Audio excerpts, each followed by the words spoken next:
Assalamu alaykum qadrli radio anglishdoshlar. Bu qadimgi roman anglish saytimizda Sevingil Janishning Ko'z yoshidan namdalgan zamin nomli tarixiy aslimasi yana huzuringlarda bo'ldi. Ocharchilik yillar 1959 yili.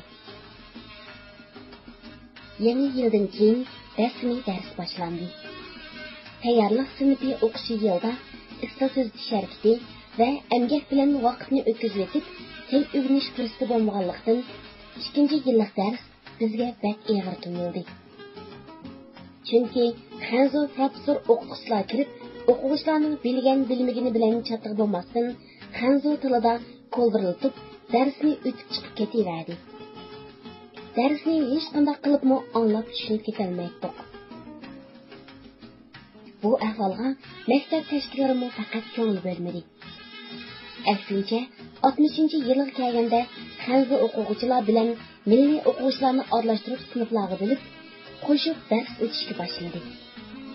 Bu biz milliy o'quvchilar uchun texmo yomon va og'ir ahvol bo'ldi. Xanzo o'quvchilar tildan qiynalmag'ach, tez ham keng turda dars o'tishni talab qildi. Biz bo'lsak tushuntirib asroq so'zlashni talab qildik. Biz 3-4 Xanzoga bir milliydan to'g'ri kelamiz. Albatta, ko'p sonliqning talabiga qarab dars o'tildi. Shuning bilan bir vaqtda yana butun yotoq va guruhlarga milliy Xanzo o'quvchilarni qo'shib o'rlashtirdi. Bu faqat milliy o'quvchilarni chiroyli yo'l bilan rejimga elish usuli edi, xolos. Biz bir milliy o'quvchiga 3-4 dan Xanzo o'quvchi belgilanib, ularning ruxsatisiz o'birnig'im borolmaydigan holda nazorat ostiga tushib qoldik. Ularning vazifasi bizning yurgan turg'unimizni, yegan tomoq, kiygan kiyimimizning hammasini tekshirib, milliy o'quvchilarning ustidan mudiriyat ishxonasiga doklad qilib turishdan iborat edi. Ular mudiriyat ishxonasiga har vaqt milliy o'quvchilar yakshanba kunini kir yuvib vaqtni zoya qildi. Chochlarini uzun o'stirib, chashtarash uchun yarim soat vaqtni isrof qiladi. Milliy o'quvchilar bir-birining yotog'iga kirdi. Bir-biri bilan uzun so'zlashidi, deb davomli doklad qilib turadi. Chorshanba, shanba kundagi kechki guruh yig'inlarida tanqid fikr faqat milliy o'quvchilar ustida bo'ladi. Ular milliy o'quvchilar chechini uzun o'stirib, chashtarashga vaqt isrof qiladi. Chechini bizga o'xshash kesish kerak, deb uzun chochli qizlarni choch kesishga qistadi. Shuning bilan maktab mudiriyat ishxonasidan uqtirish tushirildi. Uqtirishda milliy qizlarmi chechinglarni Xanzo qizlarnikidek qisqa qilib kesinlar. Uzun chochning nima lozim bor? Xanzo o'quvchilardan o'rganib, yuzinglarni dasta, tishinglarni kurishkada yuvinglar. Hamma o'quvchilar birdan yuz yuydigan das va kurishga setib olinglar, deb yozilgan edi. O'quvchilarning yuz qo'lni yuvish uchun issiq, sovuq suv eqib tushib turadigan tayyor turbalar tursa, dasqa yuzimizni chilab yuvib nima qiladiq? Bu fikr o'quvchilarning qarshilig'iga uchirdi. Bir qancha aktiv o'quvchilardan boshqa hech kim bu fikrni amalga oshirmadi.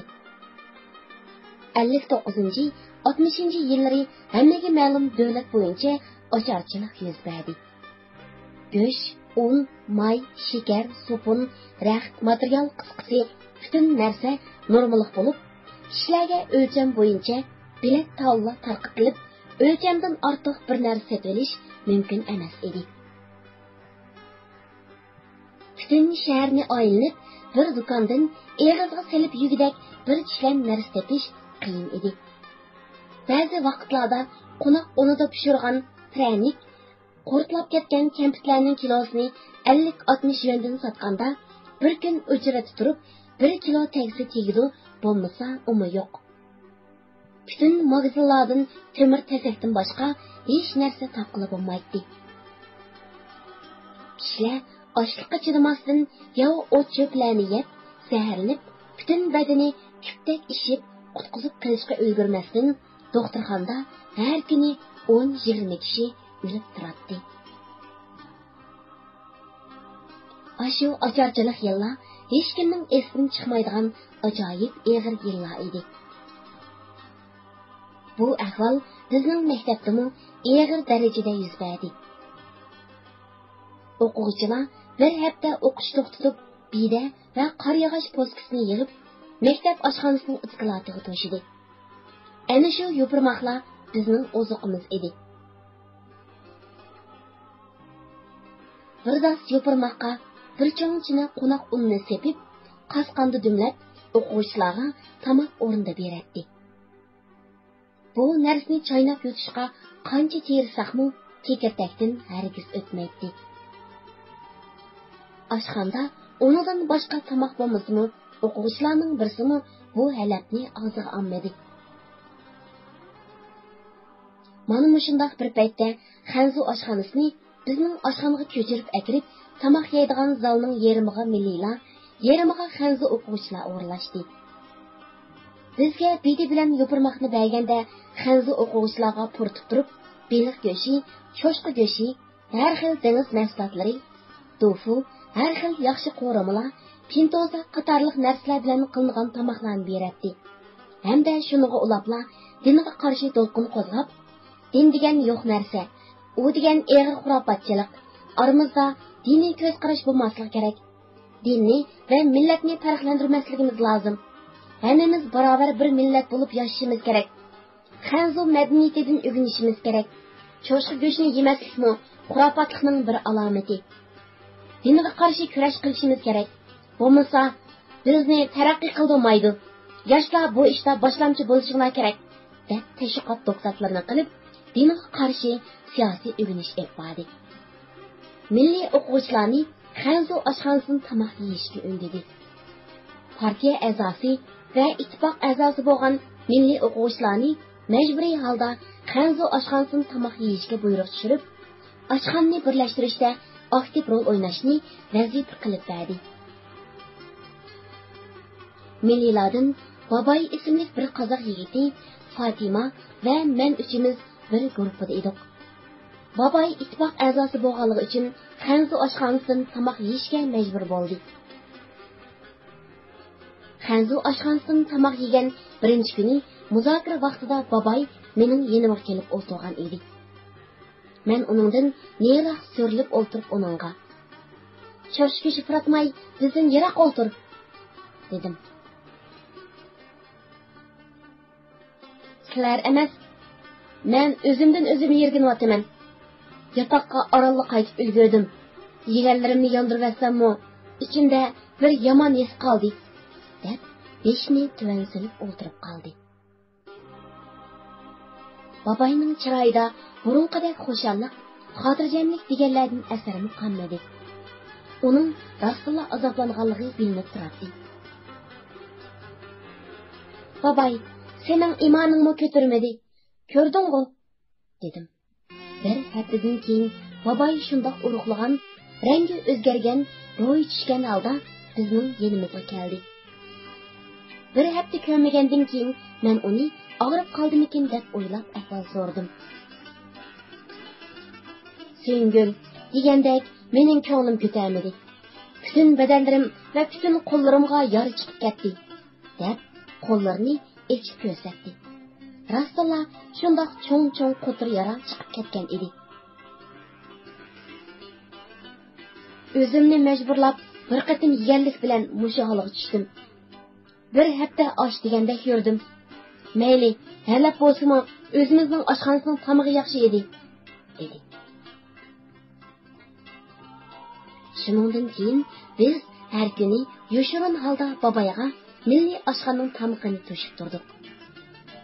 Qerishqandek milliy oshxonaning tamog'i borgan sari nacharlashib, yegidek bir narsa bo'lmaganlikdan 3 kun birmi o'quvchi oshxonaga tamoqqa chiqmadi. Bu ahvoldan keyin oshxonaning bosh ustasi Turahun ustam maktab mudiriyat ishxonasiga berib, "O'quvchilar 3 kun bo'ldi. Oshxonaga tamoq kirmayotdi. Endi ochlikdan o'lib qoladi. Buningga bir ish qilmasanglar bo'lmadi. Milliy o'quvchilar bilan Xanzu o'quvchilarning tamoq puli o'xshash emasmi? Nima uchun milliy bolalarga tamoq pulini oz berdi deb so'ragan ekan. Ha, o'quvchilarning hammasiga o'xshash ta'minot berildi deb javob beribdi. Turahim ustam, undaq bo'lsa, ikki oshxonaning ta'minoti nima uchun o'xshash emas deb so'ragan ekan. Biz bilan joyli qilib takonlashdi deb. Sen hozir qaytib tur. Biz ta'minotni keyinroq solamiz deb yo'lga sapdi. Shu kuni Turahim ustam o'quvchilarga tunur samsi pishirib berishga ruxsat elib chiqib, shu tamoqqa tunur samsi yiqibdi hamda o'zi zalga kirib, "Bolalar, samsi pishirdim, oshxonaga chiqinglar" deb baqirdi. Yataqlardan o'quvchilar qochlarini ko'tarib chiqib, "Yashab-ke, Turahim usta" deb oshxona qarab yugurdi. Rastilla shundoq chiroyli pishirilgan tunur samsini bolalar 10-20 elib, osh qolgan bo'rdek aldirab yeyishga boshladi. U samsining ichiga beyda to'shqizilgan ekan. Ishini qirib elib tashlab, xemirni rohatlanib yedik. Oshxonaga azaldan qadam besib qo'ymaydigan Tang Yuanjang, ya'ni maktab mudiri Bin Shujila bugun kelib o'quvchilardan hol so'rab, "Qandoq? Samsi o'xshatdimi?" deb yiligar yolg'on kulgisi bilan har bir o'quvchining oldiga bordi. Ustal ustida do'ginib turgan samsining ichidan chiqarilgan biylarni ko'rib, "Bu nima degan isrofchilik? Nemishqa yemasini chiqaryapsizlar?" deb vaqirib ketdi.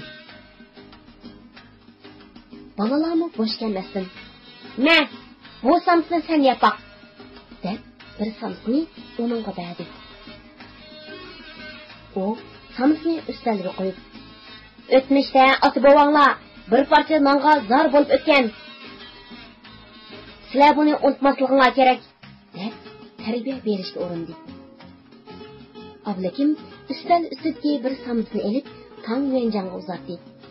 "Ma, sen buni yapaq. Bu echib sesib ketgan bedini Xitoy oshxonasining cho'shqisini yemaydi" dedi. Yaqin ustaldagi o'quvchilarning hammasi degidek Ablikimning so'zini qo'llab, "Biz inson, bundoq sesib ketgan bedini hayvonmi yemaydi?" deyishdi.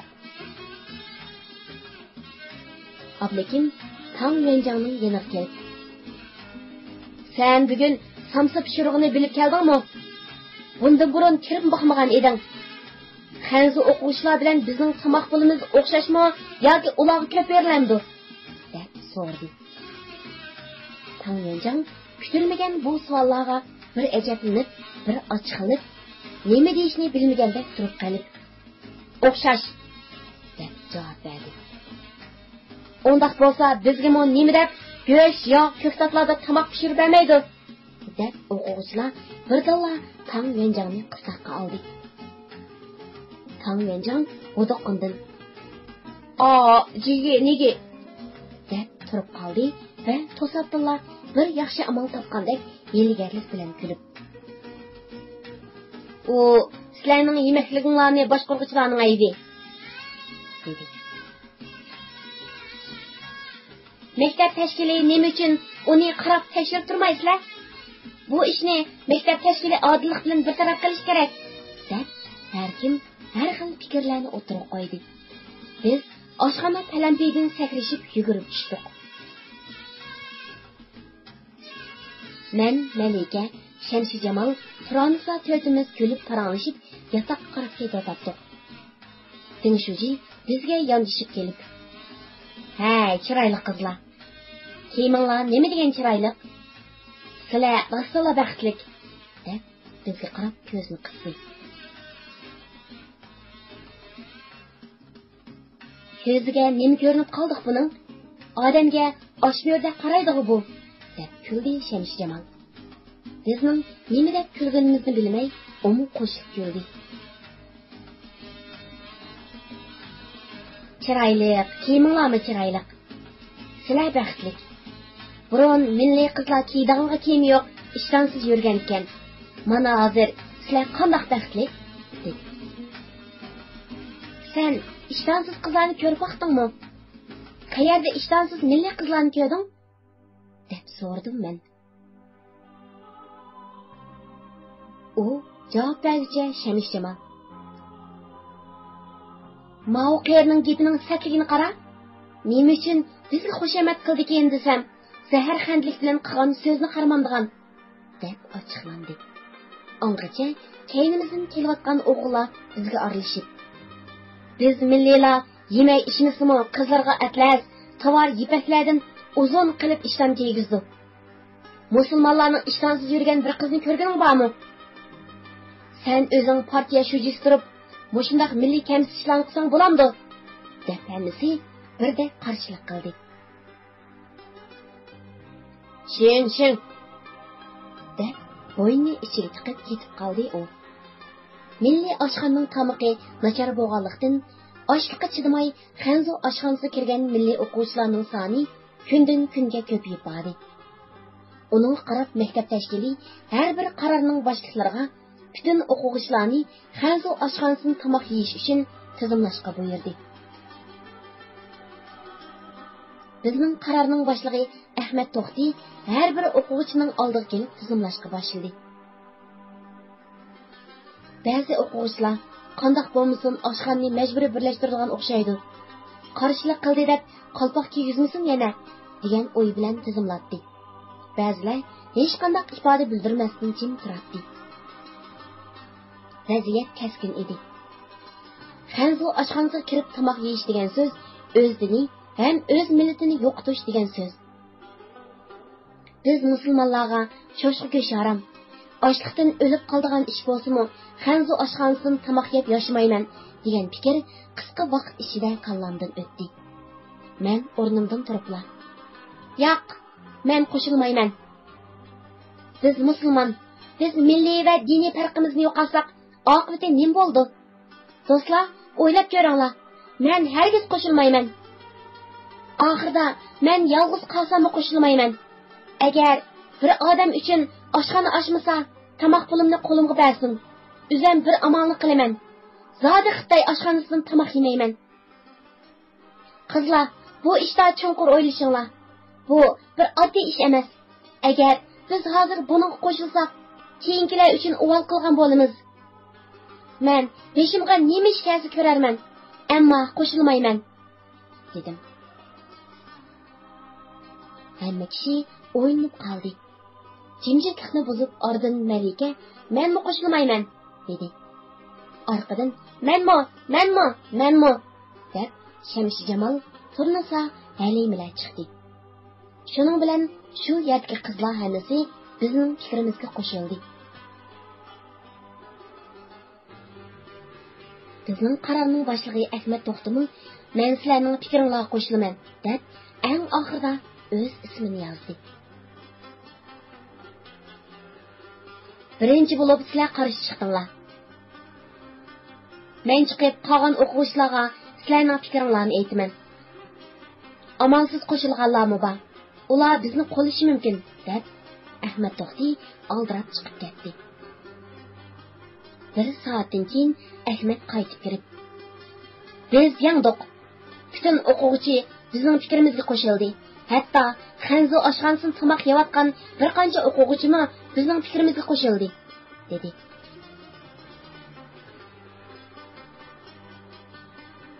"Babaychi, uni bizning fikrimizga qo'shilib oldimi?" deb qiziqib so'radim men. "Ha, uni qo'shildi. Biz yangdiq. Bu xush xabarni sizlarga aytib qo'yg'il keldim. Men mangay." U yana oldirab chiqib ketdi. Xanzu oshxonasi bilan milliy oshxonani birlashtirish maqsadi amalga oshmadi. Biz xushal bo'lib cho'qirishib ketdik. Biroq ziddiyatlar shu kundan tortib kun sanab ko'payishga boshladi. Milliy o'quvchilar bilan Xanzu o'quvchilar orasida kunda necha marta urush jidallar yuz berib, erlar o'tirsida mushtlashish hodisalari barliqqa keldi. Har qanday ishda milliylar bir taraf, Xanzular bir taraf bo'lib chiqadigan bo'lib qoldi. Burunqidek ular nima desa ma'qul deb bosh egib turadigan ishlar yo'q bo'ldi.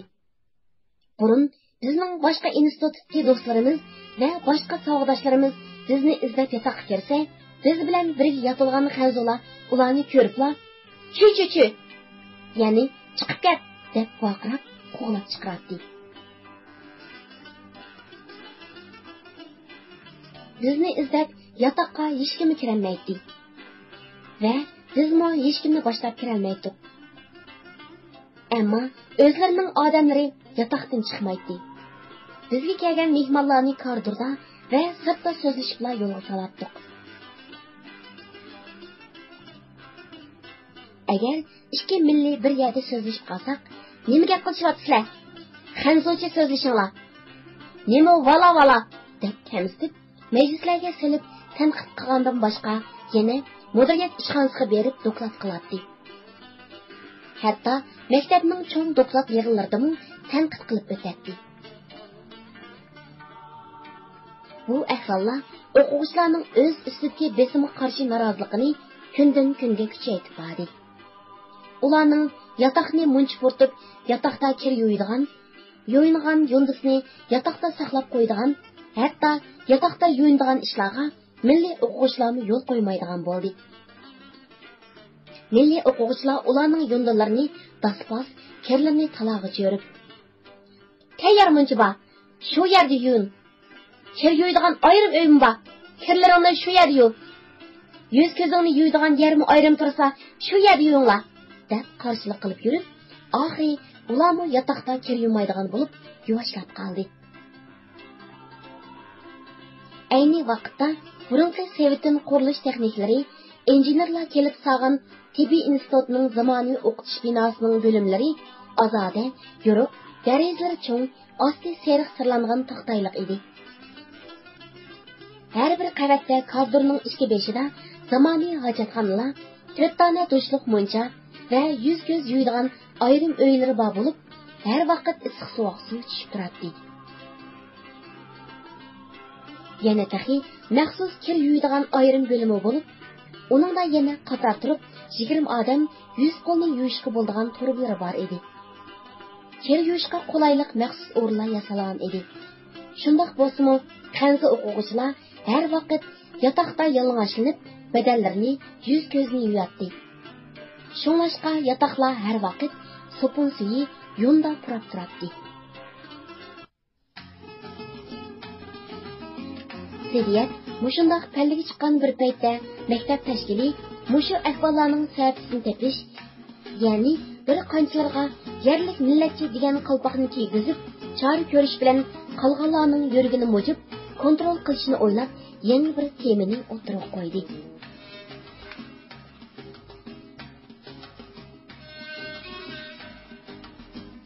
Qimmatli radio anglag'ich do'stlar. Tibbiy institutdagi milliy o'quvchilarning beshiga yana qanday yangi qismatlar keldi? Bu haqdagi voqelikni anglashga qiziqsangiz, ocharchilik yillar deb nom qo'yilgan bu bobning davomiga keyingi qatimda quloq solg'aysiz. Diqqati bo'lganingizga ko'p rahmat.